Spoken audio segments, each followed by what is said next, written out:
अस्सलामुअलैकुम। देवता एपिसोड 258। सोनिया सानी रेंगती हुई एक दरख्त की आड़ में आकर खड़ी हो गई। वहां से धुंध में लिपटी हुई 4 गाड़ियां दिखाई दे रही थीं। और भी गाड़ियां होंगी जो दूर होने के बायस धुंधलक्के में दिखाई नहीं दे रही थी। नजर आने वाली गाड़ियों में से कुछ लोग उतर आए थे। एक कह रहा था, बर्फ गहरी है, पहिए पूरी तरह धंस गए हैं, गाड़ियां इस तरह नहीं निकलेंगी। सोनिया ने 2 हैंड ग्रेनेड निकाले, एक की चाबी दांतों में दबाकर बाहर को खींची, फिर उसे एक गाड़ी की तरफ फेंक दिया। इसी फुर्ती से दूसरे ग्रेनेड को दूसरी गाड़ी की तरफ उछाल दिया। उसने सही वक्त का हिसाब करते हुए फेंका था, जिसके नतीजे में दुश्मनों को यह समझने की मोहलत नहीं मिली कि गाड़ी में क्या चीज आकर गिरी है। गिरते ही जबरदस्त धमाका हुआ। कितनी ही चीखें बुलंद हुई, कितनों के चीथड़े उड़े। गाड़ियों में आग लग गई थी। आग की वजह से धुंध भी छट गई और आसपास की बर्फ भी पिघलने लगी। वो लोग पनाह लेने के लिए मुख्तलिफ दरख्तों की तरफ दौड़ लगा रहे थे। अली ने गोलियां चलाते हुए 4 को मार गिराया और इस तरह फायरिंग की आवाज से सानी को अपनी पोजीशन भी बता दी, वरना वो खामोशी से एरो शूटर के जरिए दुश्मनों को ठिकाने लगा सकता था। दुश्मनों ने अपने 4 आदमी फायरिंग की जद में आते देखकर समझ लिया कि जिधर वो दौड़े जा रहे हैं उधर से ही फायरिंग हो रही है। लिहाजा उन्होंने सिमत बदल दी, दूसरी तरफ दौड़ने लगे। दूसरी जानिब से सानी ने फायरिंग शुरू कर दी। वो खुली जगह मार रहे थे। किसी दरख्त के पीछे जाने का मौका नहीं मिल रहा था। 3 और गिरे, बाकी 3 को मुख्तलिफ दरख्तों के पीछे छुपने का मौका मिल गया। एक अफसर ने छुपते ही गरज कर कहा, यहां तुम्हारी कब्र बनेगी, तुम दोनों को हमसे निजात नहीं मिलेगी। हम सैकड़ों की तादाद में तुम्हें घेर चुके हैं। तुम हमारे कितने बंदे मारोगे? तुम भी किसी के हाथों मारे जाओगे। सुबह से शाम और शाम से सुबह होती रहेगी, मगर लड़ाई खत्म नहीं होगी। अगर तुम गालिब आते रहे तब भी तुम्हें नींद जरूर आएगी। हमने पिछली एक रात जागते रहने पर तुम्हें मजबूर किया, अगली रात को भी तुम्हें सोने नहीं देंगे। सुल्ताना ने उसके अंदर पहुंचकर देखा, वो ठहर ठहर कर बोतल को मुंह से लगाता था, 2-4 घूंट पीता था, फिर बोलने लगता था। वो कह रहा था, तुम्हारा वो ब्रायन वुल्फ भी टेलीपैथी के जरिए तुम्हें 2 रातों के बाद मुसलसल जगा नहीं सकेगा।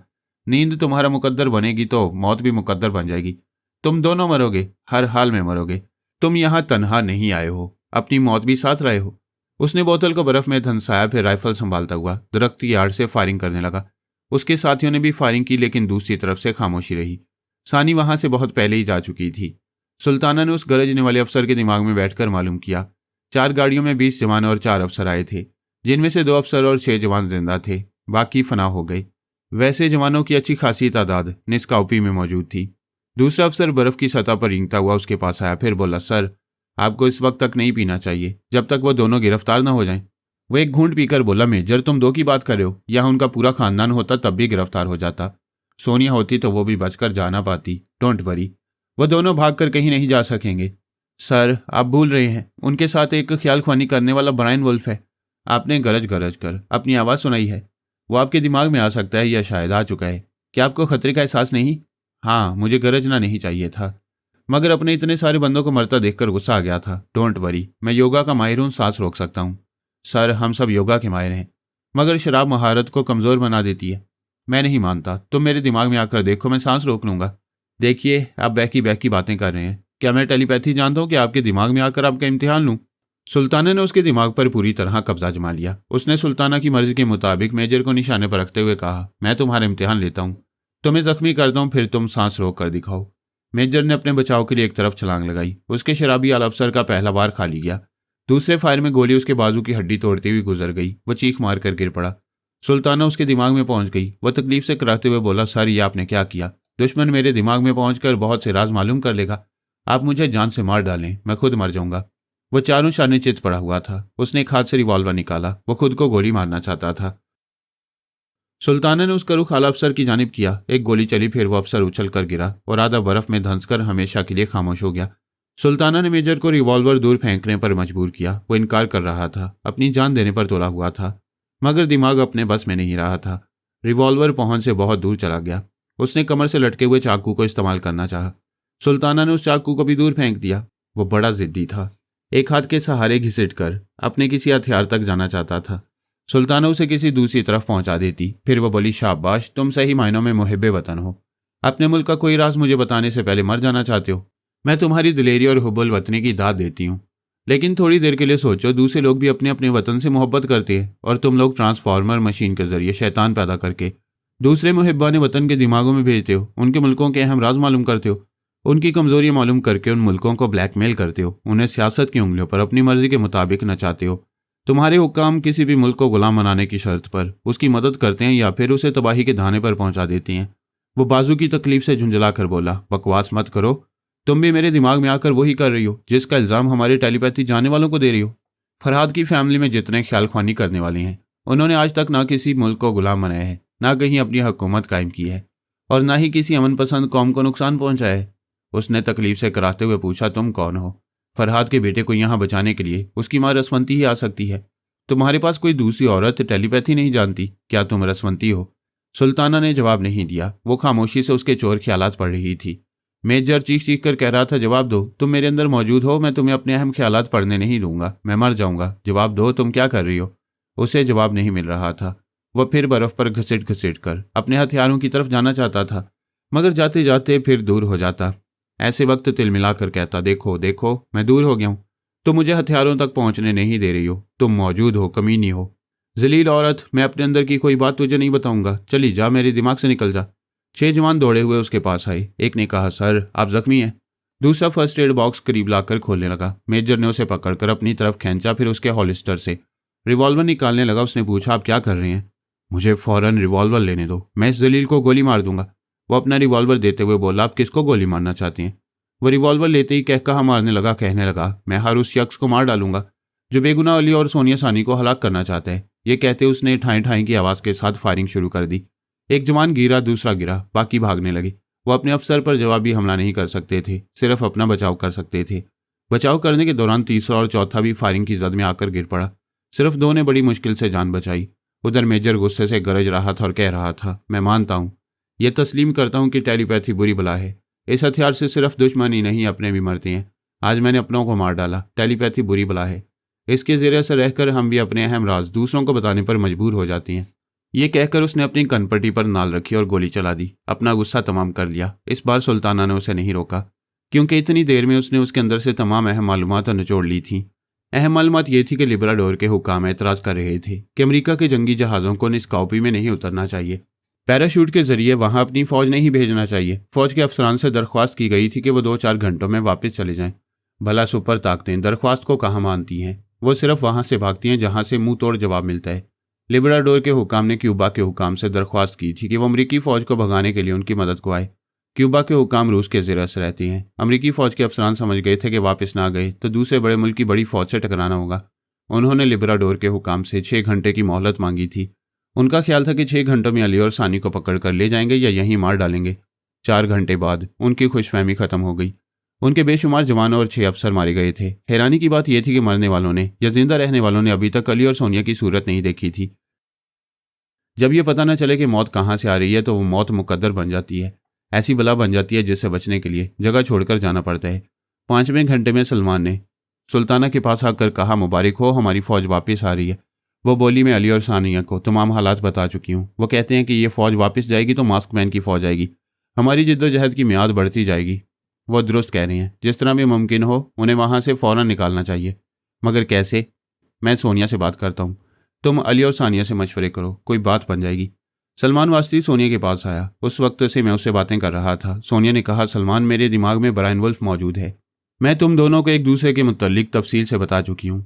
बेशक सोनिया ने उसे मेरे मुतल्लिक बहुत कुछ बताया था, मगर यह नहीं बताया था कि मैं फरहाद अली तैमूर हूँ। शायद सलमान वास्ती के बारे में बहुत कुछ मुझे बताने के बावजूद कुछ छुपाया हो। वो बहुत गहरी है। बस अब भी दावे से ये नहीं कह सकता कि सोनिया के अंदर छुपे हुए तमाम राजों से वाकिफ़ हूँ। बहरहाल मैंने और सलमान ने एक दूसरे को हेलो कहा। फिर वो अली और सानी के हालात बताने लगा। सोनिया ने तमाम हालात सुनने के बाद कहा, वो दोनों ज़िद्दी हैं, यहाँ वापस ज़रूर आएंगे, फिर इस मुल्क में सरगर्म अमल रहेंगे। फिलहाल लिब्राडोर से निकलना दुश्वार है। वहाँ से निकलने के लिए एक फ़ज़ाई रास्ता महफूज है, बहरी रास्ता ख़तरनाक है। समुद्र की सतह पर बर्फ़ की मीलों लंबी चौड़ी चट्टानें होंगी। इस मौसम में कोई बहरी जहाज़ नहीं चलता। ज़मीन पर जो गड्ढे और गहरी खाइयाँ होती हैं उन पर बर्फ़ जमी रहती है। अनजाने मुसाफिर उन पर से गुजरते वक्त अंदर गहराइयों में डूब जाते हैं, इसलिए खुश्की का रास्ता भी ख़तरनाक है। वो टहल रही थी, बोल रही थी और कोई तदबीर सोच रही थी। मैंने कहा, मिस्टर सलमान, तुम सुपर मास्टर की हैसियत से लिब्राडोर के किसी हाकिम को मुखातिब करो, उससे कहो तुम्हारी फ़ौज तो वापस जा रही है, लेकिन उन्होंने अली और सानी के सिलसिले में क्या फ़ैसला किया है? वो दोनों गैर कानूनी तौर पर उनके इलाके में आए हैं। सोनिया ने तायीद की। हाँ, हमें यह मालूम होना चाहिए कि अली और सानी के लिए वहाँ के हुक्काम का रद्द अमल क्या होगा। मैंने कहा, मिस्टर सलमान, मैं कुछ देर तुम्हारे दिमाग में रहूँगा, वहाँ के हुक्काम की आवाज़ें सुनते ही तुम्हारे अंदर से निकल जाऊँगा। उसने कहा, मुझे कोई एतराज़ नहीं है। मैं उसके पास आया। वो अपनी जगह दिमागी तौर पर हाजिर हो गया था। टेलीफोन का रिसीवर उठाकर नायब सुपर मास्टर से कह रहा था, हॉटलाइन पर लिब्राडोर के हुक्काम से बात कराओ। उसने रिसीवर रखकर कहा, मिस्टर वुल्फ, आज आपसे मिलकर खुशी हो रही है। सोनिया पर अंधा एतमाद करती है। मैंने कहा, सोनिया तुमसे उम्र में बड़ी है, तुम उसे मादाम या सिस्टर क्यों नहीं कहते? वो ज़रा हिचकिचाया, फिर बोला, एक रिश्ता ऐसा होता है जिसमें उम्र का हिसाब नहीं किया जाता, सिर्फ उस रिश्ते से ताल्लुक़ रखने वाले जज्बात को समझा जाता है। क्या मैं पूछ सकता हूँ कि वो रिश्ता कौन सा है? मिस्टर वुल्फ, हम सब की ज़ुबानें सिर्फ उतना ही बोलती हैं जितना सोनिया चाहती है। अगर उसने तुम्हें नहीं बताया है तो मैं भी बताने की जरूरत नहीं करूँगा। मेरे अंदर सनसनी सी फैल गई। तजस्सुस की तेज़ आंधी चलने लगी। मेरे दिल में अभी सोनिया के पास जाकर खरी खरी सुनाऊं कि अब उसका कोई राज नहीं रहा। उसका तमाम किया धरा मेरे सामने आ गया है। लेकिन मैं सलमान के दिमाग से ना जा सका। हॉटलाइन पर गुफ्तगू शुरू हो गई थी। वो रिसीवर को कान से लगाकर कह रहा था, मैं सुपर मास्टर बोल रहा हूँ। हमारी फौज वादे के मुताबिक वापस आ रही है, मगर अली और सोनिया सानी ने गैरकानूनी तौर पर निस्काउपी एयरपोर्ट पर त्यारा उतारा है। हमें मालूम होना चाहिए आप उनके खिलाफ क्या इकदाम कर रहे हैं। दूसरी तरफ से आवाज़ आई, सुपर मास्टर, आपसे गुफ्तगू करके खुशी हो रही है। कोई दूसरा सवाल करता तो हम जवाब देते, ये हमारा ज़ाती मामला है। मगर आपको यकीन दिलाते हैं कि अली और सोनिया सानी के साथ मुजरिमों जैसा बर्ताव होगा। हमारी फौज और जासूस उन दोनों को तलाश कर रही हैं। सुना है उनके साथ एक पायलट भी है। तीनों को जल्द ही गिरफ्तार कर लिया जाएगा। सुल्ताना ने कहा, ताज्जुब है, वो सिर्फ 3 हैं। वहाँ तमाम रास्ते बर्फ़ से ढके हुए हैं, लिहाजा वहाँ से किसी मुजरिम का फरार होना मुमकिन नहीं है, और आपकी फ़ौज ने अभी तक उन तीनों को गिरफ्तार नहीं किया है। दूसरी तरफ से कहा गया, ताज्जुब तो आपकी फ़ौज पर है। एक अंदाजे के मुताबिक आपके 50 जवान और अफसर मारे गए हैं। जो जिंदा रह गए वो हमारे हुक्म के मुताबिक वापस ना जाते तो उनकी भी लाशें ही पाई जाती। हमारे आदमी मोहतात हैं। उन्हें तलाश करने के दौरान मेगाफोन के जरिए ऐलान करते जा रहे हैं कि वो तीनों निस्काउपी एयरपोर्ट पहुंच जाएं। उन्हें गिरफ्तार नहीं किया जाएगा। वो फ्रांस के त्यारे में वापस जा सकती हैं। क्या आप वाकई उन्हें गिरफ्तार नहीं करेंगे? वस्ते हुए बोला, मैं कह चुका हूँ, उनके साथ मुजरिमों जैसा बर्ताव किया जाएगा। पहले वो नज़र तो आएँ। कम वक्त इंसान की नहीं, जन्नात की औलाद हैं। अभी तक किसी ने उनकी एक झलक नहीं देखी। अच्छा, अब मैं राब्ता ख़त्म करता हूँ, आप कुछ ख्याल ना करें। आपसे मज़ीद गुफ्तगू करके खुशी होती, लेकिन यहाँ उनके मुतल्लिक कोई अहम रिपोर्ट आई है। हॉटलाइन पर राब्ता ख़त्म हो गया। मैं और सलमान एक साथ उस हाकिम के दिमाग में पहुँच गए। उसके सामने एक बड़ी सी मेज़ के तरफ 6 जिम्मेदार और अहम अफराद बैठे हुए थे। एक शख्स अंदर आकर अदब से खड़ा हो गया। जब उस हाकिम ने रिसीवर रखा तो आने वाले शख्स ने कहा, जनाब अली, आपने ये नहीं बताया कि अली और उस लड़की के साथ कोई टेलीपैथी जानने वाला भी है। हाकिम ने कहा, तुम्हें बताना ज़रूरी नहीं। जिसे आप ज़रूरी नहीं समझते वही बात हमें नुकसान पहुंचा रही है। वहाँ एक अफसर मेगाफोन के जरिए अली और लड़की को मुखातिब कर रहा था। उन्हें यकीन दिला रहा था कि उन्हें फ्रांस के त्यारे में यहाँ से जाने की इजाज़त है। लेकिन उसके दिमाग में एक टेलीपैथी जानने वाले ने कहा वो उसके चोर ख्यालात पड़ चुका है और यहाँ के हुक्काम के फ्रॉड को समझ गया है। उस टेलीपैथी जानने वाले ने हमारे अफसर को झूठ बोलने की सज़ा दी है।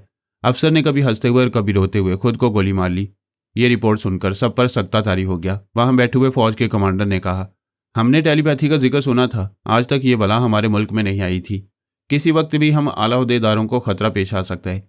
असला खाने के एक फौजी अफसर ने कहा, हम इस हॉल से बाहर जाने के बाद गूंगे बन जाएंगे, किसी को अपनी आवाज़ नहीं सुनाएंगे।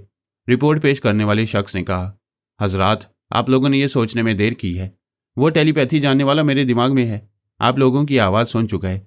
ये कहते ही कमांडर ने रिवॉल्वर निकालते हुए कहा, गधे के बच्चे, तूने ये बात पहले क्यों नहीं बताई?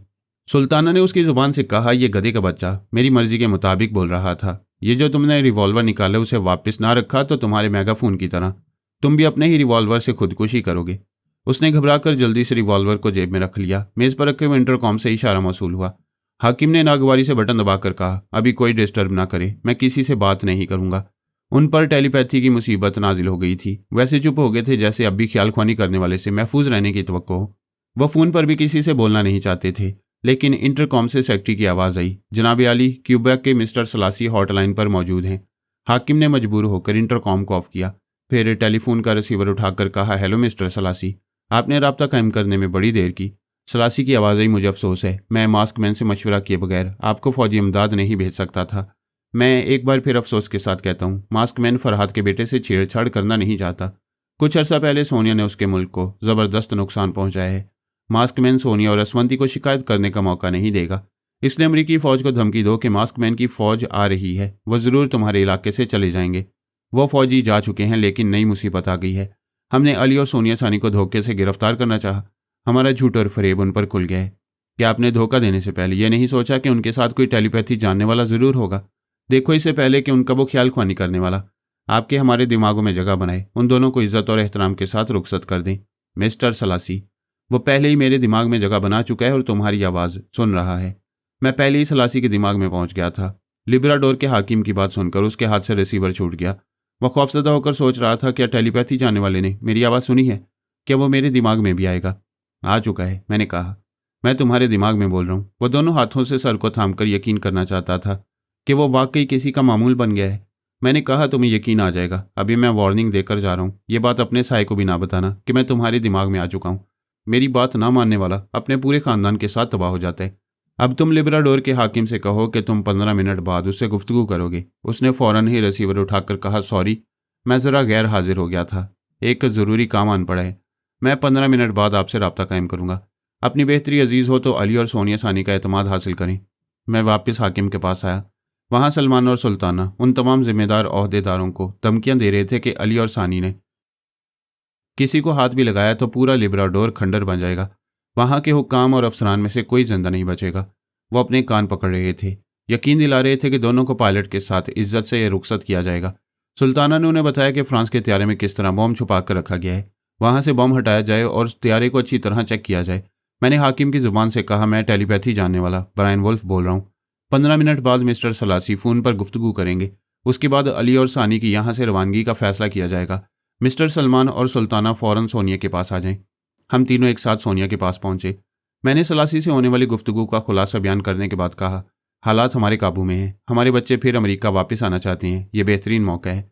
हम सलासी के ज़रिए वहाँ के और 2-4 अहम अफराद के दिमागों में पहुँचेंगे, उन्हें मजबूर करेंगे वो अली और सोनिया को अपने यहाँ मेहमान के तौर पर बुलाएं। वहाँ से उन्हें यूनाइटेड स्टेट्स की सरहद पार करा दें। सब ने मेरे मशवरे की तायद की। सलमान ने कहा, सुल्ताना तुम अली और सानी के पास जाओ, उन्हें समझाओ कि वहाँ के हाकिम पर भरोसा करें। उन्हें पूरी हिफाजत के साथ वहाँ से रुखसत किया जाएगा। हम उन दोनों की हिफाजत के लिए मुकम्मल इंतजाम में लगकर ये भूल गए कि वो इस हद तक अपने बाप की भी मदद कबूल नहीं करते। जो करना होता है वो हमारी सोच से पहले कर गुजरते हैं। सलमान की बात खत्म होते ही लैला पहुंच गई। उसने सोनिया से कहा, मैं सुल्ताना की जगह अली और सानी की निगरानी कर रही थी। पायलट के दिमाग में थी। अफसोस पायलट को गोली लग गई। बेचारा भी इस दुनिया में नहीं रहा। वह बड़ी खतरनाक सिचुएशन थी। अली और सानी फायरिंग करते हुए लिब्राडोर के इख्तियार की तरफ जा रहे थे। मैंने पायलट की मौत के बाद अली के पास रहना चाहा। वो बोला, आंटी, ऐसी सिचुएशन में आप रहेंगी तो किसी दुश्मन ख्याल ख्वानी करने वाले को मेरे अंदर आने का मौका मिल जाएगा। आप ख्याल न करें, अब कोई भी आएगा तो मैं सांस रोक लिया करूंगा। मैं सोनिया सानी के पास गई। ऐसा लगता है दोनों एक ही तरह सोचते और अमल करते हैं। उसने भी यही इल्तिजा की। इस दौरान मेगाफोन से ऐलान हो रहा था कि अली और सानी के साथ अब धोखा नहीं किया जाएगा। फ्रांस की तैयारी को चेक किया जा रहा है। वो दोनों जब चाहें जा सकते हैं, लेकिन पहले वो हाजिर हो जाएं, क्योंकि उनके बुजुर्गों से मुज़ाकरात जारी हैं। मैं इसे ऐलान करने वाले के दिमाग में पहुंच गई। फिर उसे इधर उधर दौड़ाया जिधर दोनों को छोड़ाई थी, लेकिन वो कहीं गायब हो गए थे। इतने नादान नहीं थे कि वहां के हाकिम पर भरोसा करके ब्लास्ट होने वाले त्यारे में सवार हो जाते। थोड़ी देर बाद पता चला कि एक मुकामी त्यारा रनवे पर दौड़ता जा रहा है। फिर पता चला कि वो दोनों लिब्राडोर के एक त्यारे को ले जा रही हैं। सोनिया ने परेशान होकर पूछा, वो कहाँ जा रही हैं? लैला ने जवाब दिया। मैं बारी बारी दोनों के पास गई। दोनों ने सांस रोक ली। उन्होंने मुझे कोड वर्ड्स अदा करने का भी मौका नहीं दिया। ये सुनते ही मैंने उनके दिमाग पर दस्तक दी। उन्होंने कोड वर्ड्स बयान करने का मौका नहीं दिया। ये नहीं जानते थे कि मैं हूँ। सिचुएशन ऐसी थी कि वो हर आने वाले को उस वक्त दुश्मन समझने पर मजबूर थे। सलमान वास्ती ने परेशान होकर कहा, एक तरफ को तबशुमाली है, बर्फ़ का तूफान है, वो त्यारा उधर ले जा नहीं सकते। तूफान से गुजरेंगे तो रूस पहुंचेंगे। तूफान से बचना चाहेंगे तो जनूब की तरफ परवाज करेंगे, यानी कनाडा और यूनाइटेड स्टेट्स में आना होगा। यहाँ आने का मतलब है कि खुद को गिरफ्तारी के लिए पेश करना, लैला ने कहा। उन्होंने अपने दिमागों में आने नहीं दिया, जबकि कोड वर्ड्स के जरिए दोस्त और दुश्मन का पता चल जाता है। उन्होंने जानबूझकर मुझे नज़रअंदाज किया है। मुझे अपनी तौहीन का एहसास हो रहा है। सोनिया ने कहा, नहीं लैला, अभी ब्रायन वुल्फ भी गया था, उसे भी दिमाग में जगह नहीं मिली। उसे भी तौहीन का एहसास होना चाहिए। मैं कहती हूँ नहीं होना चाहिए। तुम इन्हें रफ्ता रफ्ता समझोगी, मैं तुम्हें समझाती हूँ। हम सब पिछली रात से जाग गए हैं। अगर उनके दिमागों में जगह मिलेगी तो पता नहीं सारा दिन और अगली सारी रात भी सोना नसीब होगा या नहीं। अगर वो हमें कहते कि नींद पूरी कर लें तो हम उन्हें मुसीबत में छोड़कर कभी ना सोते, मगर अब सोएंगे। उनके रवैये ने यकीन दिलाया है कि अगले कई घंटों तक वो किसी को दिमाग में आने नहीं देंगे, किसी को अपने हालात नहीं बताएंगे। ऐसे में सब्र के सिवा कोई चारा नहीं। जब सब्र आ जाए तो नींद आ जाती है। सोनिया ने जमा ही लेते हुए कहा, माँ कभी मुतमईन नहीं होती, मगर मैं इस एतमाद के साथ सो रही हूँ कि वो शाहीन के बच्चे हैं। फितरत उन्हें उड़ने पर मजबूर करती है, लिहाजा वो उड़ चुकी हैं। उसने बिस्तर पर लेटकर आंखें बंद कर लीं। हम चारों ख्याल ख्वानी करने वाले उसके दिमाग से चले गए। जिस तरह छोटे ममालिक मसाइल में उलझे रहते हैं, उन्हें सुलझाने के लिए अमेरिका के सामने झुके रहते हैं, उसी तरह अमेरिका यहूदियों की सियासत में उलझा रहता है। वहाँ के हुकाम अपना इक़्तिदार कायम रखने के लिए यहूदियों के सामने घुटने टेकते रहते हैं। उनकी अक्सर नाजायज़ बातों को तस्लीम करने पर मजबूर हो जाते हैं। इब्तदा में जब ट्रांसफार्मर मशीन के जरिए चंद मुहिब्बान वतन को टेलीपैथी सिखाने का फैसला किया गया, तो हुकूमत और फौज के आला ओहदेदार ये इल्म सीखने के लिए अपना अपना नाम पेश करने लगे। अमेरिका की तमाम रियासतों के सरबराहों ने भी यही ख्वाहिश जाहिर की। उनमें न्यूयॉर्क के 2 यहूदी भी थे। टेलीपैथी सीखने वालों की तादाद हज़ारों तक पहुंच गई थी, जबकि ये फैसला राज में रखा गया था। इस मुल्क के चंद बड़े निहायत राजदारी से ट्रांसफार्मर मशीन को इस्तेमाल करना चाहते थे। बहरहाल इस सिलसिले में 2 अहम फैसले हुए। एक तो ये कि हुकूमत और फौज में उम्र रसीदा लोग रहते हैं, उनकी ज़िंदगी थोड़ी रह जाती है। टेलीपैथी का इल्म नौजवानों को सिखाया जाए ताकि वो जवानी से बुढ़ापे की आखिरी सांस तक मुल्क और कौम की खिदमत करते रहें। उन नौजवानों को ज़बरदस्त ट्रेनिंग दी जाए। उन्हें ट्रेनिंग के जरिए बेहतरीन फौजी फाइटर और निहायत चालबाज सियासतदान बनाया जाए। दूसरा अहम फैसला ये था कि जो नौजवान मुश्किल तरीन इम्तिहानात पास करेंगे और हर तरह से खुद को अहल साबित करेंगे, उन्हें ये इल्म सिखाया जाएगा। इन फैसलों पर अमल किया गया। चंद जवानों ने खुद को ज़हीन और हाजिर दिमाग साबित किया, लेकिन फ़ौज के जनरल, कर्नल और मुख्तलिफ रियासतों के हुकाम ने अंदर ही अंदर धांधली की और अपने जवान बच्चों के इम्तिहानात में पास करा के ट्रांसफार्मर मशीन तक पहुंचा दिया। चोर दरवाजे से इस मशीन तक पहुंचने वालों में एक यहूदी लड़की भी थी, जिसका नाम एल्पा सिंगर था। फैसला किया गया कि किसी यहूदी को टेलीपैथी नहीं सिखाई जाएगी, लेकिन एल्पा का बाप शुमाली अमेरिका में किंग मेकर कहलाता था। वहाँ के 10 लाख यहूदी इलेक्शन में उसको वोट देते थे, जिसकी तरफ एल्पा का बाप उंगली उठाता था। इसीलिए वो किंग मेकर या बादशाह साज कहलाता था। अमरीकी हुकाम उसे नाराज़ नहीं कर सकते थे। उसका जो मुतालबा कानूनी तौर पर पूरा नहीं कर सकते थे, उसे चोर दरवाजे से पूरा कर देते। एल्पा 20 बरस की एक नहायत ज़हीन लड़की थी। वह जोग्राफिया, तारीख, सियासत और इल्म रियाजी के इम्तिहानात में सबसे ज़्यादा नंबर हासिल कर चुकी थी। हज़ारों उम्मीदवारों में उसका नाम सरे फहरिस्त था। इंसानी नफ्सियात को समझकर किसी को भी उल्लू बनाने के हथकंडे उसे खूब आते थे। उसने ट्रेनिंग के दौरान ही एक टेलीपैथी सीखने वाले अमरीकी जवान को ताड़ लिया था और उसे अच्छी तरह उल्लू बनाती आ रही थी। जवान का नाम जे मॉर्गन था। वह इतना ज़हीन था कि हर इम्तिहान में एल्पा के बाद दूसरे नंबर पर आता। हमेशा फर्स्ट और सेकंड आने के बायस वो दोस्त बन गए। मॉर्गन का ख्याल था कि दोस्ती और मोहब्बत आप ही आप हो रही है, जबकि एल्पा अपनी मासूम अदाओं से दीवाना बना रही थी। वो मासूम नहीं थी, लेकिन चेहरे पर और आंखों में ऐसी मासूमियत और भोलपन पैदा कर लेती थी कि देखने वालों के दिल खिंचे जाते। वैसा सिर्फ मॉर्गन के सामने करती थी और कहती थी, पता नहीं तुम्हारे सामने मुझे क्या हो जाता है, क्या हो जाता है। मुझे ऐसा लगता है जैसे मैं पहाड़ के सामने आ गई हूँ। औरत की जुबान से ऐसी बातें सुनकर मर्द बहुत खुश होते हैं। मॉर्गन भी खुश होता रहा और उसे ख्वाबों और ख्यालों में आबाद करता रहा। एल्पा जहर की तरह उसकी रग रग में फैलती रही, दूर ही दूर से उसके दिलो दिमाग पर हुकूमत करती रही। वो करीब आना चाहता था, लेकिन ट्रेनिंग सेंटर में इसकी इजाज़त नहीं थी और ना ही मौका मिलता। ट्रांसफार्मर मशीन के जरिए उन्हें टेलीपैथी का इल्म सिखाने के बाद इन नौजवानों को एक दूसरे से अलग रखा गया। वो तादाद में 16 थे और 16 मुख्तलिफ ट्रेनिंग सेंटर में तरबियत हासिल करते रहते थे। उन्हें एक दूसरे से दूर रखने का मकसद ये था कि दुश्मन कभी किसी ख्याल ख्वानी करने वाले तक पहुंचे तो उसके जरिए दूसरे ख्याल ख्वानी करने वाले जवान का पता ठिकाना ना मिले। लेकिन इस एहतियाती तदबीर के बावजूद एल्पा ने बहुत पहले ही मॉर्गन को फांस दिया था। अब दीवाने को अपनी महबूबा तक पहुंचने के लिए टेलीपैथी का सहारा मिल गया था। वह दोनों एक दूसरे के दिमाग में पहुंचकर मोहब्बत भरी बातें करते। एल्पा समझती थी कि जब हांडी चूल्हे पर चढ़ी तो किस वक्त उसकी आंच को तेज करना चाहिए। वो रात को सोते वक्त उसके दिमाग में आती, सर्द आहें भरती। सोचकर सरगोशी में कहती थी, मैं करवट बदल रही हूँ, तुम क्या कर रहे हो। वह बेचैन होकर कहता, मैंने तकिए को सीने से लगा रखा है, ये दूरी कब तक रहेगी। और 1 बरस की बात है, ट्रेनिंग मुकम्मल होते ही मैं तुमसे शादी कर लूँगा। मॉर्गन, ये इतना आसान नहीं है। आसान क्यों नहीं है? तुम ऐसा ही हो तो क्या हुआ, हम मज़हब की दीवार गिरा देंगे। मैं नहीं गिरा सकती, मैं कट्टर यहूदी हूँ। मेरे दादा मजहबी पेशवा हैं। मैं किसी ईसाई से शादी करूंगी तो मज़हब की पेशवाई करने वाला हमारा ख़ानदान पूरी यहूदी कौम की नज़रों से गिर जाएगा। मेरे बुजुर्ग सदमे से मर जाएंगे। एल्पा, ऐसी बातें न करो। मैं खुद को तुम्हारे बगैर खाली खाली महसूस करता हूँ। मैं जब भी मुस्तकबिल का कोई ख्वाब देखता हूँ तो मेरे मुस्तकबिल में दूर तक तुम ही तुम नजर आती हो। ये तो तय है कि तुम मेरे बगैर नहीं रह सकते। मैं तुम्हारे बगैर नहीं जी सकती। फिर बात कैसे बनेगी एल्पा?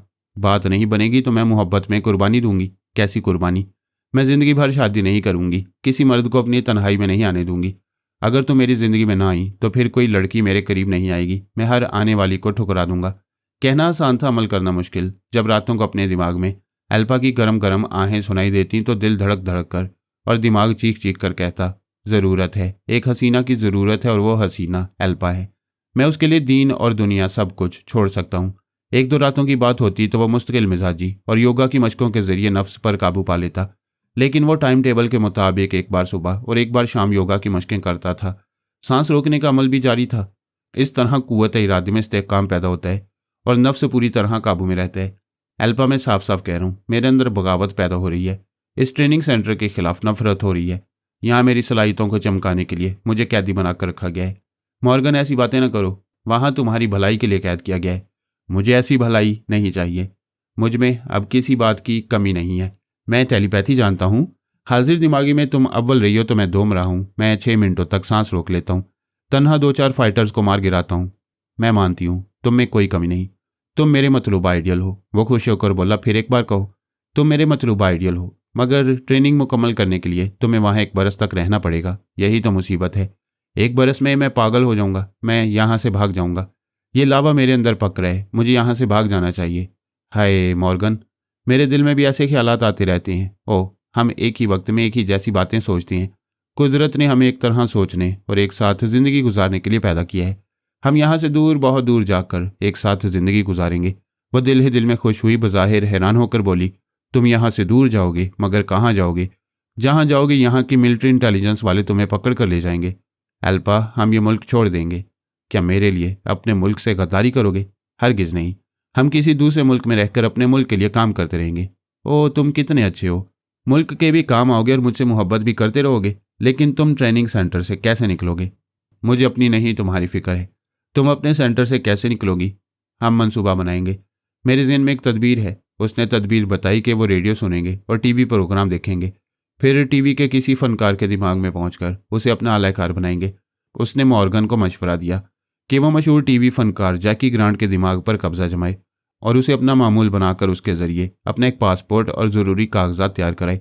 मॉर्गन ने उसका मशवरा मानकर जैकी ग्रांट के दिमाग पर कब्जा जमा लिया। दरअसल जैकी ग्रांट यहूदी था। हिप्नोटिज्म के जरिए जैकी के दिमाग के उस हिस्से को लॉक कर दिया गया था जहां पहुंचकर मॉर्गन उसके चोर ख्यालात नहीं पढ़ सकता था, अल्फा की चालबाजियों को नहीं समझ सकता था। दूसरी तरफ एक यहूदी टीवी फनकारा जॉन मिस्टी अल्फा की मामूला बन गई थी। बाद में तय पाया कि वो दोनों जॉन मिस्टी और जैकी ग्रांट का मेकअप करके उनके पासपोर्ट और दीगर कागजात पर यहाँ से रवाना होंगे। तमाम इंतजामात मुकम्मल होने के बाद एक रात 11 बजे की फ़्लाइट में सीटें रिजर्व हो गईं। कभी कभी मॉर्गन को आउटडोर तफरीह के लिए सेंटर से बाहर ले जाया जाता था। उस रोज़ भी वो 4 मुसल्लह फौजियों की निगरानी में बोटिंग के लिए निकला। शाम को वापस आना था, लेकिन उसने किसी बड़े होटल में डिनर की फरमाइश की। अफसर ने कहा, ठीक है, हम डिनर खाएंगे, फिर रात 10 बजे तक सेंटर में पहुंच जाएंगे। मॉर्गन ने डाइनिंग हॉल में खाने के दौरान अफसर से पूछा, सर आप कितनी देर तक सांस रोक लेते हैं? 3 मिनट तक। तुम्हारी निगरानी करने वाले फौजी जवान भी योगा के माहिर हैं। तुम फिक्र न करो, अव्वल तो कोई ये नहीं जानता कि तुम्हारी अहमियत क्या है। अगर जान भी लें तो हमसे टकरा कर अपनी मौत को दावत देगा। उसका दावा गलत साबित हुआ। वह 9:45 बजे अपने फौजी गार्ड के पास आया तो उसकी गाड़ी पर चंद यहूदियों का कब्जा हो चुका था। चारों फौजी जवानों को बड़ी मक्कारी और खामोशी से कत्ल करके समुद्र में फेंक दिया गया। अफसर के सर पर भी पीछे से ज़रब लगाई गई। वो गाड़ी के पास रेत पर औंधे मुंह गिर पड़ा। मॉर्गन ने परेशान होकर कहा, देखो, जान से न मारना। ये फौजी हमारे मुल्क के मुहाफिज हैं। इन्हें सिर्फ बेहोश रहने दो। बाकी फौजी जवान कहाँ हैं? एक ने जवाब दिया, उन चारों को बेहोश करके उस चट्टान के पीछे लिटा दिया गया है। साथियों, इस अफसर को भी जवानों के पास पहुंचा दो। साथियों ने अफसर को उठाया, फिर चट्टान के पीछे ले जाकर उसके सीने में चाकू उतार दिया। उन्हें अंदेशा था कि उनमें से कोई मॉर्गन की रवानगी से पहले होश में आएगा तो चंद मिनट के अंदर अमेरिका के तमाम एयरपोर्ट और बंदरगाहों की नाकाबंदी करा देगा। वह कोई खतरा मोल लेना नहीं चाहते थे, इसलिए सभी को हलाक कर दिया था। उन्होंने मॉर्गन को दूसरी गाड़ी के पिछले हिस्से में बिठाया। वहाँ एक माहिर मेकअप मैन तमाम सामान के साथ मुंतजिर था।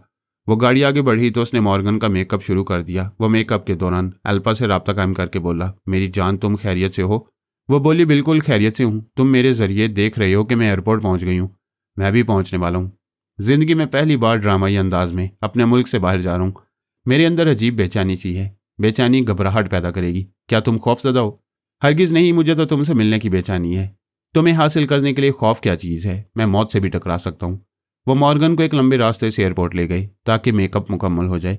जब एयरपोर्ट की इमारत के सामने गाड़ी रुकी तो उसका चेहरा बदल चुका था।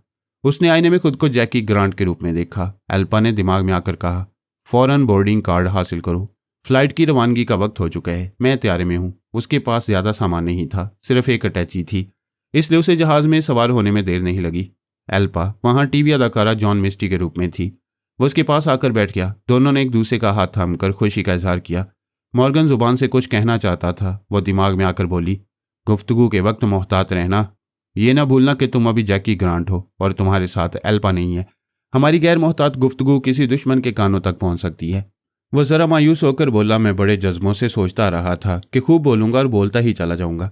जब तुम मुझे देखोगे तो जरूर अपनी हसरतें पूरी कर लेना। अभी तो तुम जॉन मिस्टी की सूरत देख रहे हो। इस सूरत को देखकर प्यार करने का मतलब यह हुआ कि तुम मुझे नहीं, जॉन मिस्टी से प्यार कर रहे हो। वह सर्द आह भर कर बोला, हम इस मेकअप से कब निजात हासिल करेंगे? बच्चों जैसा सवाल कर रहे हो, तुम खुद सोचो।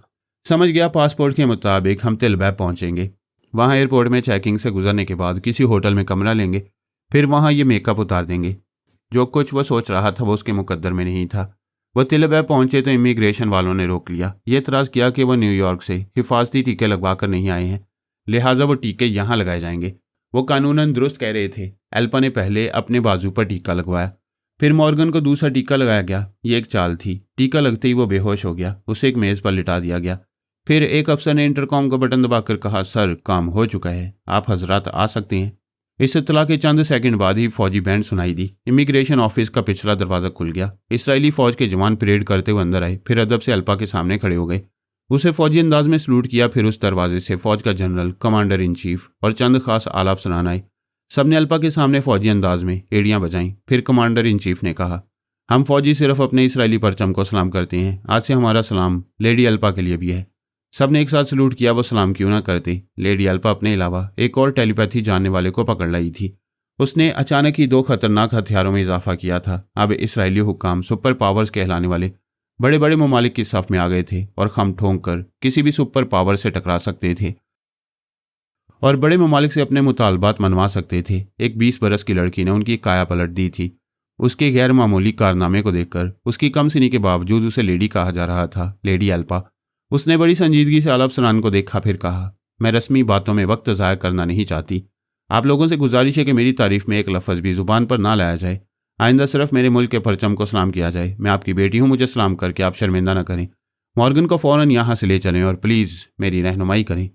जनरल ने कहा, तुमने खुद को हमारी बेटी कहकर दिल खुश कर दिया है। आओ बेटी मेरे साथ चलो। वो जनरल के साथ आगे बढ़ गई। बाकी अफसरान पीछे चलने लगे। एयरपोर्ट की इमारत के बाहर फौजी गाड़ियां खड़ी हुई थीं। एक एम्बुलेंस भी थी जिसमें बेहोश मॉर्गन को पहुंचाया गया। वह जनरल और कमांडर इन चीफ के साथ एक कार में बैठ गई। फौजी काफिला वहां से चल पड़ा। एल्पा ने मॉर्गन के दिमाग में झांक कर देखा। उस पर पहली जैसी गहरी बेहोशी तारी नहीं थी। उसने जनरल से कहा, मॉर्गन तकरीबन 15 मिनट में आंखें खोल देगा। मैं उससे पहले तनमीमी अमल करना चाहती हूँ। जनरल के मातहत ने ट्रांसमीटर के जरिए मुतल्लिका अफसर से कहा, फौजी काफिले की रफ्तार बढ़ाई जाए। हमें 10 मिनट के अंदर महल में पहुंचना चाहिए। रफ्तार बढ़ गई। इसके बावजूद महल तक पहुंचने में 15 मिनट लगे। एल्पा ने जब देखा कि वो होश में आ रहा है तो उसने ख्याल ख्वानी के जरिए उसे थपक कर सुला दिया। महल में पहुंचते ही उसे एक स्ट्रेचर ट्रॉली पर डालकर एक खाली कमरे में पहुंचाया गया।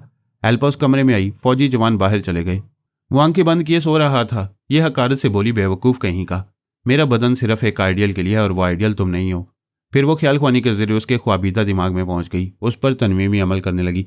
उसे पूरी तरह मामूल बनाकर उसके दिमाग में अपने मतलब की बातें नक्श करने लगी। मसलन उसका नाम मॉर्गन है मगर वो पैदाइशी यहूदी है। वो अपने वतन और अपनी यहूदी कौम को टेलीपैथी के जरिए फ़ायदा पहुंचाता रहेगा। उसे पिछली ज़िंदगी कभी याद नहीं आएगी। यहाँ एक यहूदी औरत और मर्द को माँ बाप तस्लीम करता रहेगा और ये सोचकर सब्र करता रहेगा कि एक हादसे में उसकी याददाश्त गुम हो गई है। मौजूदा तनवीमी अमल का असर 10 दिनों तक रहेगा। 10वें दिन से पहले ही वो फिर उस पर यही अमल करेगी और वो राजी खुशी खुद को मामूल के तौर पर पेश करेगा। उसके दिमाग में तमाम ज़रूरी बातें नक्श कराने के बाद उसने उसे तनवीमी नींद के लिए छोड़ दिया। कमरे से बाहर आई। एक बड़े हॉल में तमाम फौजी अफसरान मौजूद थे। अब आला हुक्काम भी उससे मुलाकात के लिए आए थे। उसने उनसे मुसाफिया करते हुए कहा, मैंने बड़ी कामयाबी से अमल किया है। वो तनवीमी नींद पूरी करके आंख खोलेगा तो मुमलिकत इसराइल और यहूदी कौम का वफादार होगा। उसे नींद की हालत में उसके नए माँ बाप के पास पहुंचा दें। उसकी हदायत पर फौरन अमल किया गया। 4 सिपाही मॉर्गन को वहां से ले गए। आला हुक्काम में से एक ने कहा, लेडी एल्पा, तुमने एक तवील सफ़र किया है। हमें तुम्हारी थकन का एहसास और आराम का ख्याल करना चाहिए। मैं थकना और गिरना नहीं जानती। मेरे सामने काम और सिर्फ काम की अहमियत है। अभी हमें काफ़ी अहम मसाइल पर गुफ्तगू करनी है। बेशक, हम इसीलिए हाजिर हैं। वो एक कुर्सी पर बैठती हुई बोली कि आप बताएंगे कि कौन सा मसला सबसे ज़्यादा परेशान कौन है। एक ने कहा सियासी, समाजी, इक़्तिसादी और फौजी, कई तरह के मसाइल हैं।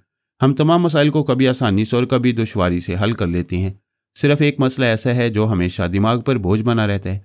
एल्पा ने कहा, और वो मसला है फरहाद की बाकी मानदा फैमिली और ये परेशानी के रसवंती के बीमार होने और फरहाद के मर जाने के बावजूद कोई ख्याल ख्वानी करने वाला मौजूद है, और रसवंती सेहतियाब हो जाएगी तो 2 ख्याल ख्वानी करने वाले हो जाएंगे। वो बोली, अब हमारे मुल्क में भी 2 टेलीपैथी जाने वाले मौजूद हैं। तुमने हमारे दिल और दिमाग से बोझ हल्का कर दिया है। मगर ये फिक्र सता रही है कि सुपर मास्टर के ख्याल ख्वानी करने वाले को ट्रैप करने के लिए सोनिया और अली वहां पहुंचे हुए हैं। सोनिया की मकारी से कुछ बईद नहीं है वो सुपर मास्टर के 2-4 ख्याल ख्वानी करने वालों को अपनी तरफ माइल कर ले। फरहाद की मौत के बाद वो इसी तरह अपनी कुव्वत बढ़ा रही है। एल्पा ने कहा, मैंने भी यही प्लानिंग की है। कल मैं सेंटर से निकलकर आउटडोर तफरी के लिए गई तो एक जगह एक लड़की से सामना हो गया। वो बहुत खूबसूरत थी। मैंने यूं ही शुगल के लिए उसके ख्यालात पढ़े तो पता चला उसका नाम वैली है और उसका भाई पॉल हॉपकिन हमारी तरह ट्रांसफार्मर मशीन से गुजर चुका है, टेलीपैथी जानता और एक सेंटर में ट्रेनिंग हासिल कर रहा है। क्या तुम उसे भी ट्रैप करोगी? हाँ, वैली आज मैरीलैंड के मैरी क्लब में अपने वालिदैन के साथ जाएगी।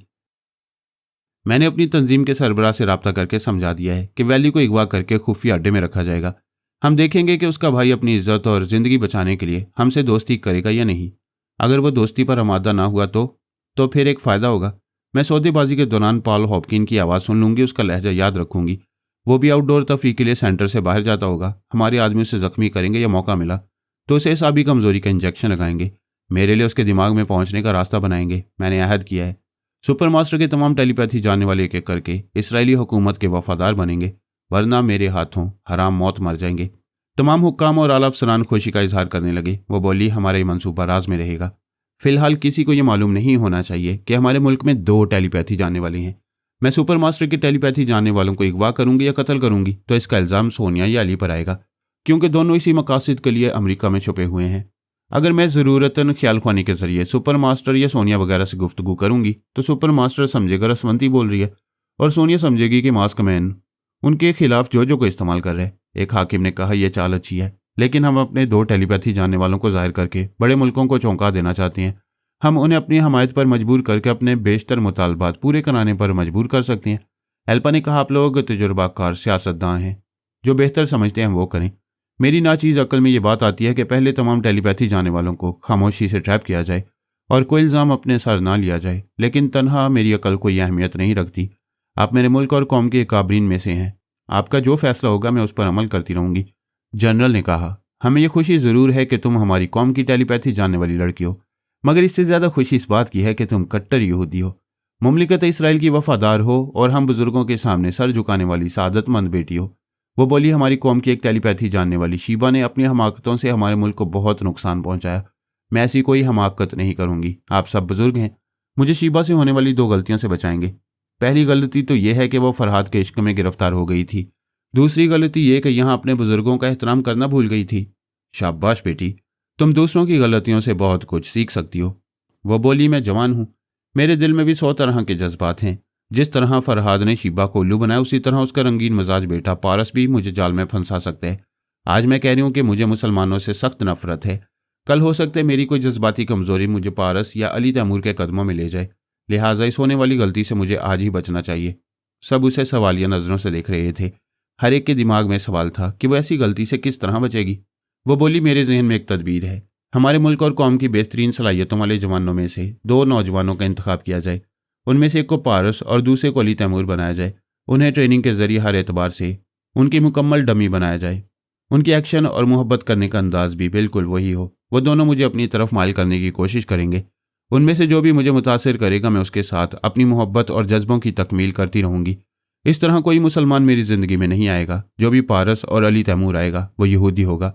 सबने तालियां बजाकर उसकी जहानत और मंसूबे की तारीफें की। जनरल ने कहा, तुम सच्ची यहूदी और मुहिब वतन हो। हमारे एक खुफिया ट्रेनिंग सेंटर में सोनिया रसवंती, जो पारस और अली तैमूर की 2 डमीज़ हैं। हमने उन्हें बड़ी मेहनत से तैयार किया है। तुम उन्हें मुख्तलिफ आजमाइशों से गुजारो और देखो, किसी में कोई कमी नजर आए तो पॉइंट आउट करो।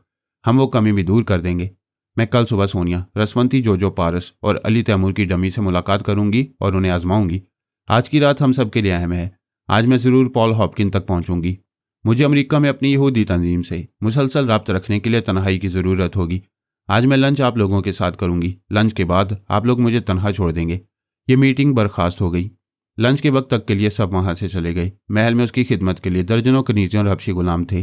वो कनीज़ें बेहतरीन तरबियत याफ्ता जासूस और फाइटर थीं, ताकि महल के अंदर वो एल्पा की बॉडीगार्ड भी रहें और कनीज़ों की तरह खिदमत भी करती रहें।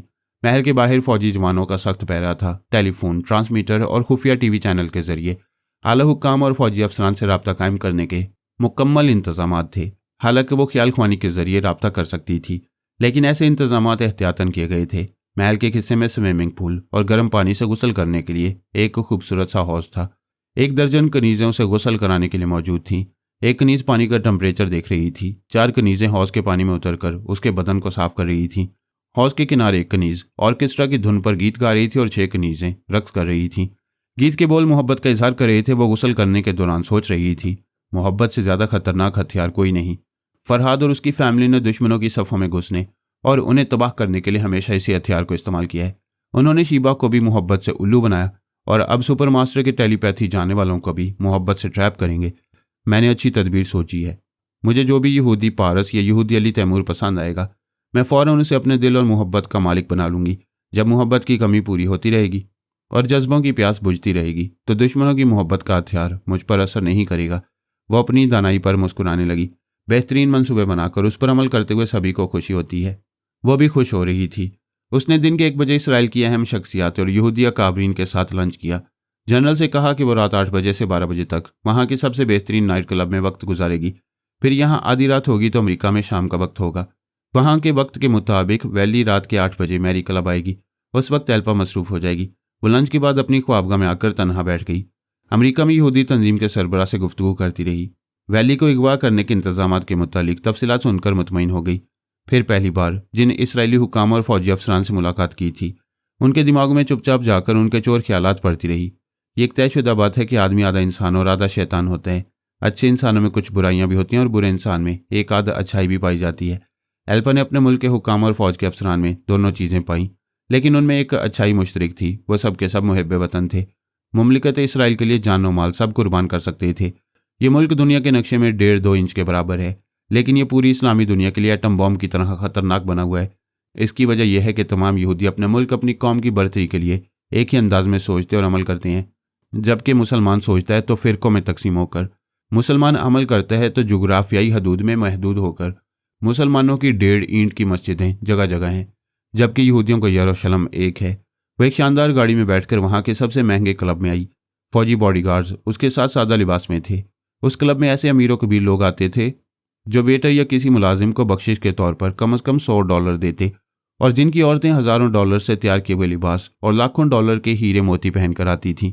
एल्पा काम से लिबास में आई थी। वो कानों में टॉप्स और गले में एक खास किस्म का नेकलेस पहनती थी। वह टॉप्स और नेकलेस बज़ाहिर जेवर थे, लेकिन दरअसल वो हंगामी हालात में इस्तेमाल होने वाले हथियार थे।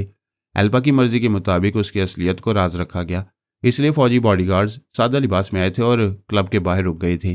क्लब के अंदर मर्द उसे हैरत से और औरतें उसे हकारत से देख रही थीं, क्योंकि वहाँ पहली बार एक सादा सी गरीब लड़की आई थी। अगरचे वह सब में हसीन थी, मगर वहाँ हीरे मोती वालियाँ हसीन समझी जाती थीं।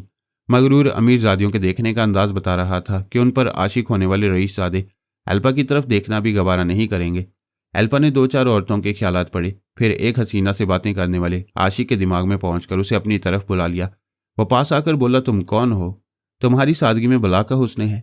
उस शख्स की महबूबा गुस्से में उसके पीछे आई थी। उसकी बातें सुनकर बोली, अच्छा ये हसीन है, तुम मुझे छोड़कर आए हो, तुमने मेरी इंसल्ट की है। उसकी बात भी पूरी नहीं हुई थी कि दूसरा शख्स एल्पा के पास आया। उसकी महबूबा उसका कोट पकड़कर खींचती हुई बोली, तुम इस मामूली लड़की के पास आकर मेरी इंसल्ट करे हो, वापस चलो।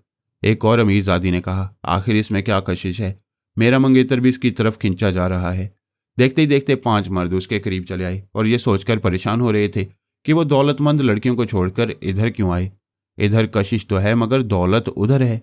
एल्पा ने हकारत से कहा, दूर हो जाओ, मैं इतनी महंगियों के लाखों डॉलर के जेवरात मेरे सामने सस्ते हो जाते हैं। वो उनसे कतरा कर एक मेज़ पर आई। जनरल ने उसे बताया कि आज हम डमी पारस को भी इसी क्लब में भेजेंगे। एल्पा ने कहा, उसे डमी नहीं यहूदी पारस कहा जाए, और सिर्फ पारस कहा जाए, क्योंकि मेरे पास आने वाला यहूदी ही होगा। जनरल ने कहा, हमने पारस को तुम्हारे बारे में कुछ नहीं बताया है, इतना कहा है कि क्लब में एक खास लड़की आएगी, तुम उससे दोस्ती करो और मालूम करो वो कौन है और उसकी अहमियत क्या है। एल्पा ने कहा, हाँ ये अच्छी आजमाइश होगी। वो मुझसे दोस्ती करने आएगा, मैं उसे धुतकार दूंगी, फिर देखूंगी धुतकारने के बावजूद वो कैसे दोस्ती करेगा।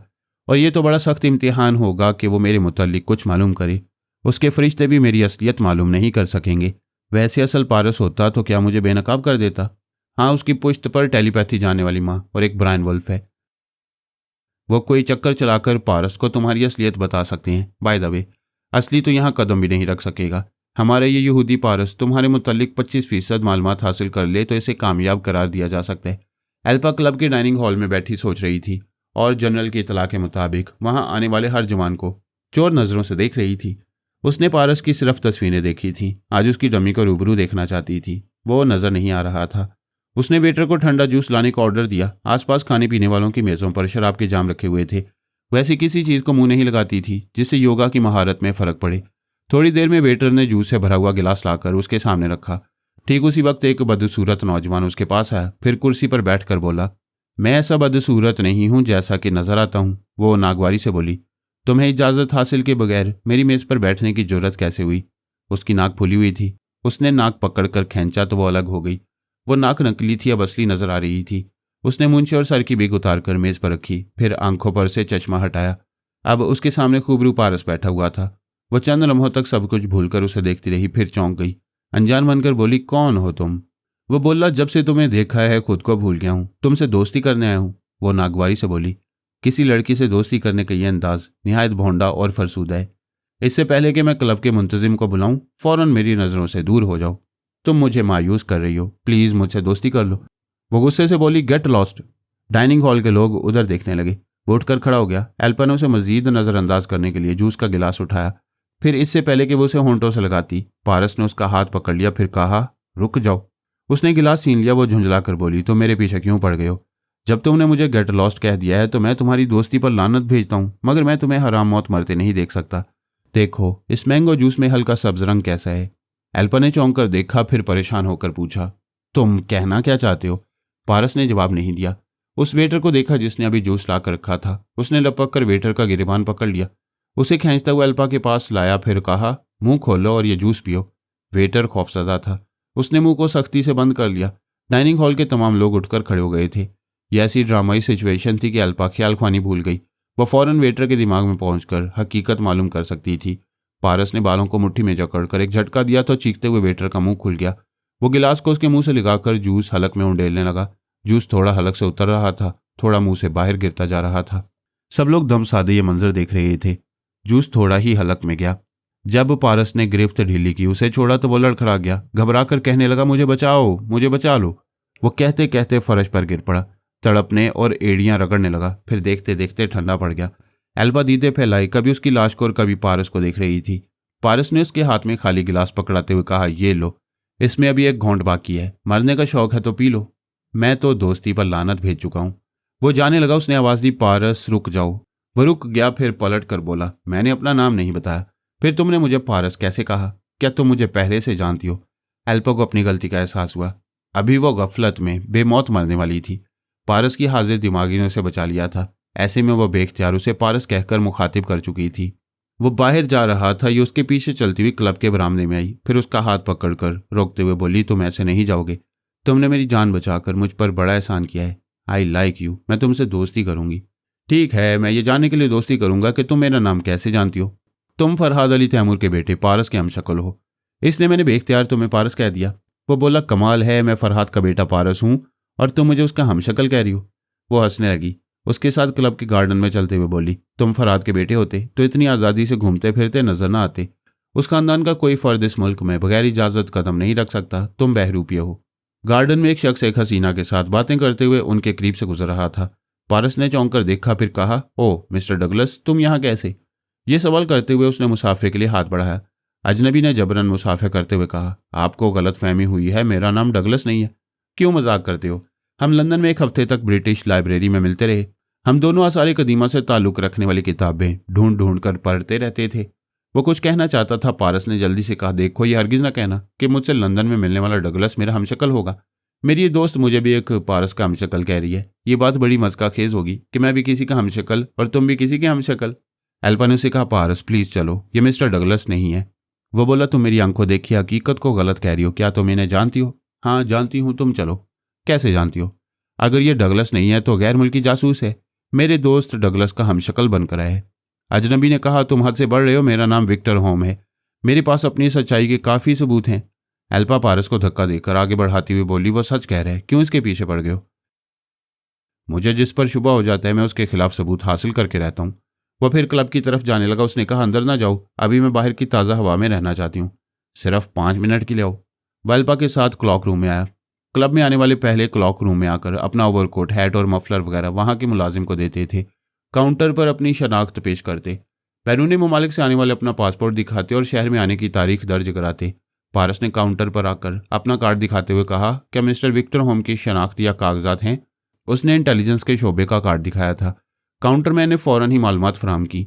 फिर एक पासपोर्ट दिखाते हुए कहा, मिस शीना हमारे क्लब की बाकायदा मेंबर हैं। वह मिस्टर विक्टर होम को अपने मेहमान के तौर पर यहाँ लाई हैं। अगर कोई गैर मुल्की मेहमान हो तो हम उसका पासपोर्ट काउंटर पर रख लेते हैं। उसकी बातों के दौरान पारस पासपोर्ट को उलट पलट कर देख रहा था। फिर एल्पा से बोला, बाहर चलो और मुझे बताओ, जनरल साहब के सामने चलना पसंद करोगी? वह चौंक कर बोली, किस जनरल के पास जाने की बात कर रहे हो? वो बाहर जाने लगा। ये उसके साथ चलती हुई बोली, तुमने मेरी बात का जवाब नहीं दिया। मेरे साथ चलती रहोगी तो जवाब मिल जाएगा। मैं तुम्हारे साथ नहीं, तुम मेरे साथ चलोगे, मेरी कार में। जब दोस्ती हो गई है तो कोई भी किसी के साथ चल सकता है। वह अपनी कार के पास आई।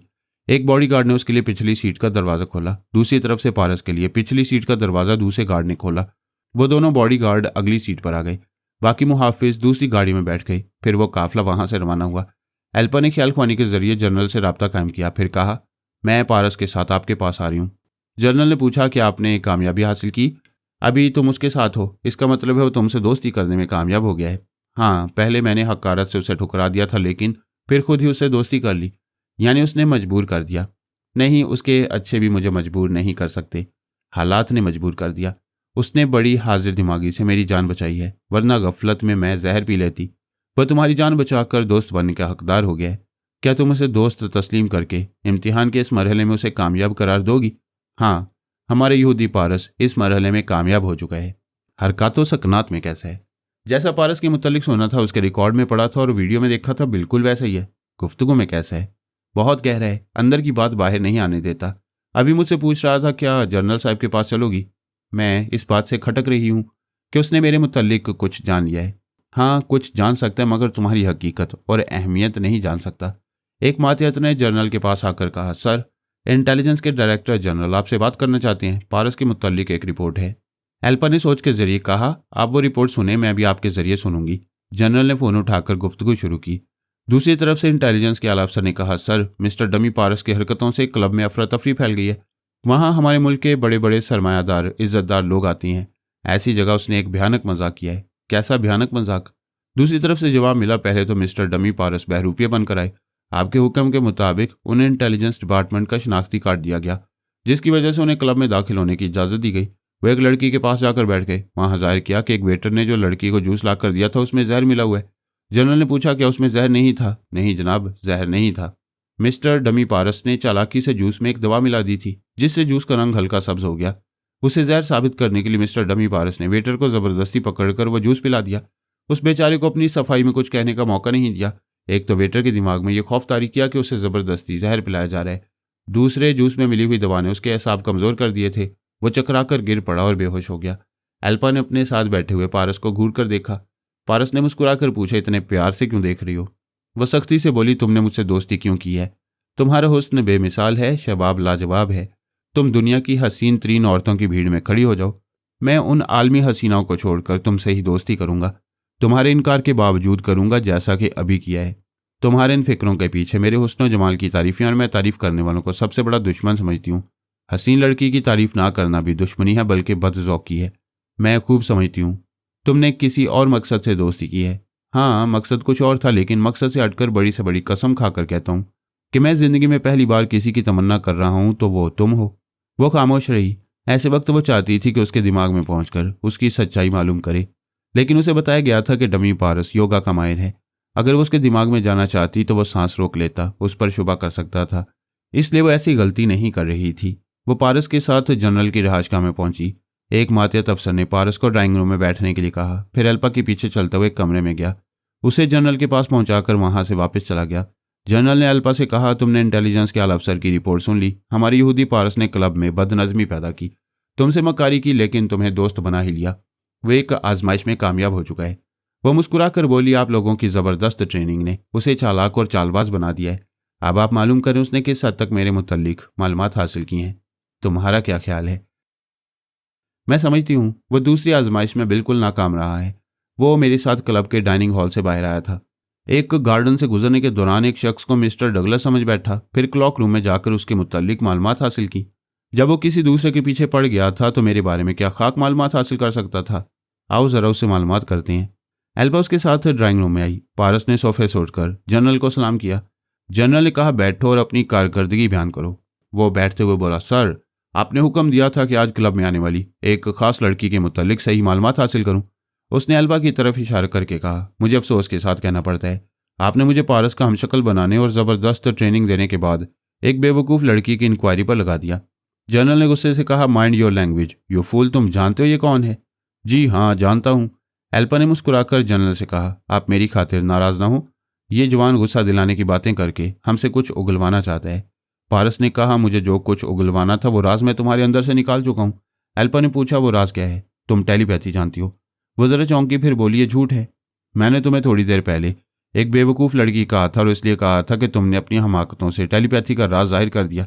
मैं डाइनिंग हॉल के गोशे में बैठा तुम्हारी एक हरकत को देख रहा था। अगर हीरे मोतियों से जड़े हुए जेवरात पहनने वाली अमीरजादियां तुम्हें मामूली लड़की समझकर हकारत से देख रही थी तो तुम्हें उनकी निगाहों को बर्दाश्त करना चाहिए था, मगर औरतों में यही खराबी है कि एक औरत दूसरी से कमतर होना अपनी तौहीन समझती है। तुमने उनसे बरतर होने के लिए पहले एक रईसजादी के आशिक को अपनी तरफ आने पर मजबूर किया। यह झूठ है, वो खुद मेरी तरफ खिंचा रहा था। क्या दूसरा भी खुद ब खुद आ गया था? तीसरा भी अपनी दौलतमंद महबूबा को छोड़कर अपनी मर्जी से आया था। उसके बाद चौथा भी चलाया। तुम्हारा बस चलता तो तुम तमाम दौलतमंद औरतों के चाहने वालों को अपनी तरफ बुला लेती, लेकिन शायद तुम्हें एहसास हो गया था कि लोग तुम्हें जादूगर नहीं समझने लगेंगे। वो एक ज़रा तवक्कुफ के बाद बोला, मैं उन चारों के पास बारी बारी गया था जो तुम्हारी तरफ खिंचे चले आए थे। उन चारों का बयान था कि वो बेख्तियार तुम्हारी तरफ गए थे। वो बोली, मैंने उन्हें ठुकरा दिया था, इसलिए वो अपनी सफाई में गलत बयान दे रहे थे। इससे साबित नहीं होता कि मैंने ख्याल ख्वानी के जरिए उन्हें अपनी तरफ बुलाया था। वो वाकई बेख्तियार आए थे। एक लड़की को तन्हा देखकर मर्द अमूमन ऐसे ही हो जाते हैं।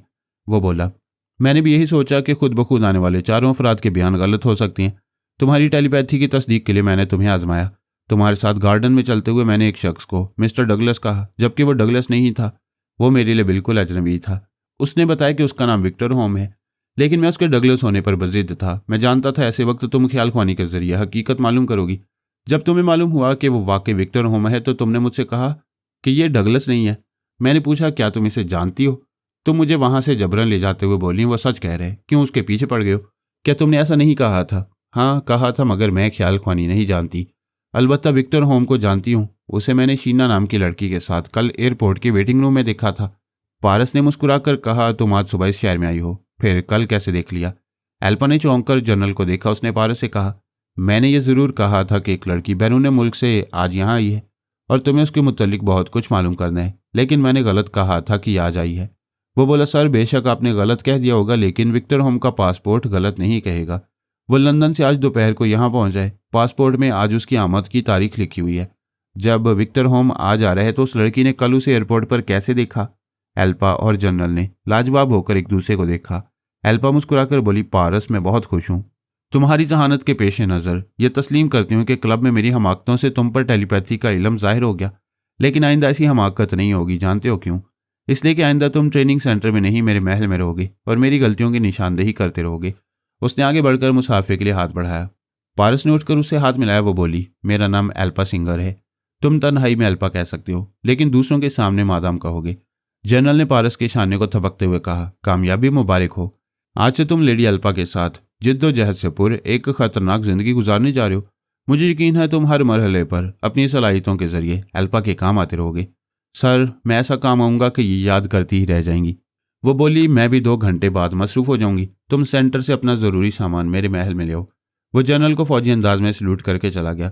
जनरल ने अल्पा को मुस्कुराकर देखा, फिर पूछा, तुम बहुत ज़्यादा मुतासिर हो गई हो? उसने जवाबन मुस्कुराकर पूछा, क्या नहीं होना चाहिए? मैं हैरान हूँ कि इसने कितनी चालाकी से मुझे बेनकाब किया और परेशान हूँ। क्या आइंदा मुझसे ऐसी गलतियां होंगी तो मेरे मुल्क और कौम को नुकसान होगा। हर जगह यहूदी पारस मेरी गलतियों पर पर्दा डालने के लिए मौजूद नहीं रहेगा। क्यों नहीं रहेगा? वो हमारा एहसानमंद है। हमने उसे जर्रे से आफताब बनाया है। वो मुहिब वतन और हमारा फर्माबरदार है। वो दिन को हर लम्हे तुम्हारे कदमों में रहेगा और रात को तुम्हारे सरहाने खड़ा जागता रहेगा। ऐसे मक्कार लोग गुलाम बनकर नहीं रहते, अलबत्ता मोहब्बत से वफादार बनकर रखा जा सकता है। तुम यकीन कर लो, ये तुम्हारा गुलाम बनकर रहेगा। हमने पारस की डमी बनाने से पहले तनवीमी अमल के जरिए इसके दिमाग में गुलामी कूट कूट कर भर दी थी। वैसे भी ये यहूदी है, हमारा अपना है, मुल्क और कौम से बेहद मोहब्बत करता है। तनवीमी अमल ने रहे सही खदशात खत्म कर दिए हैं। आप लोगों ने सोनिया, रसवंती, पारस, अली तैमूर की डमी तैयार करने में बड़ी एहतियात से काम लिया है। इन मामलात के हर पहलू पर गौर किया है और उन पर पूरी जिम्मेदारी से अमल किया है। अगर हम इसी तरह गलतियों से बचते हुए अपनी अपनी जिम्मेदारियां पूरी करते रहेंगे तो हमारा मुल्क बहुत जल्द अमेरिका और रूस से बरतर हो जाएगा, एक खतरनाक सुपर पावर बन जाएगा। वह जनरल से रुखसत होकर अपनी कार की पिछली सीट पर आ गई। मुसल्लह मुहाफिजों की गाड़ियां उसके पीछे थीं। वो अपने महल की तरफ जाने लगी। रास्ते में ख्याल ख्वानी के जरिए यहूदी तंजीम के सरबराह से रब्ता कायम किया। उसने कहा, तमाम इंतजामात मुकम्मल हैं, मैरी क्लब में हमारे आदमी मौजूद हैं, वैली अभी नहीं आई है। वो बोली, इंतजार करो, वो आएगी तो घंटे 2 घंटे वहां वक्त गुजारेगी। मैं आधे घंटे बाद तुमसे रब्ता करूंगी। वह दिमागी तौर पर कार की पिछली सीट पर हाजिर हो गई। उसे पारस की सरगोशी सुनाई दी। उसने चौंक कर अपने आसपास देखा। वो पिछली सीट पर तन्हा थी। आगे पीछे मुहाफिज थे। वो कहीं नहीं था। मौजूद होता तो नजर आता, ये उसका ख्याल था। उसकी आवाज़ और लहजा किसी ख्याल के बगैर दिल में उतर गया था। अभी पारस की नहीं, उसके ख्याल की आवाज़ सुनाई दी थी। उसके ख्याल ने आकर उसे हेलो कहा था। वो एक गहरी सांस लेकर सोचने लगी, जवानी दीवानी होती है। इस उम्र में कोई पसंद आ जाए तो दिलो दिमाग पर छा जाता है। जज्बात की आंधियों में उसे पीछा छुड़ाना नामुमकिन हो जाता है। ओ गॉड, क्या वो मुसलमान पारस भी इसी तरह दिल में उतर जाता होगा? पता नहीं वह मुसलमान कैसा था, उसे रूबरू नहीं देखा। अलबत्ता उसका रिकॉर्ड बताता था कि वह लड़कियों के दिल में आने के बहुत से चोर रास्ते जानता है, मगरूर और सरकश घोड़ों को लगाम डाल देता है। वो सोचने लगी, थैंक गॉड मैंने दानिशमंदी की है। एक यहूदी पारस को अपना बनाने जा रही हूँ। अगर असल पारस मेरी जिंदगी में आ जाता तो मुझे तस्खीर करके अपने साथ ले जाता, जैसे उसका बाप हमारी टेलीपैथी जानने वाली शीबा को ले गया था।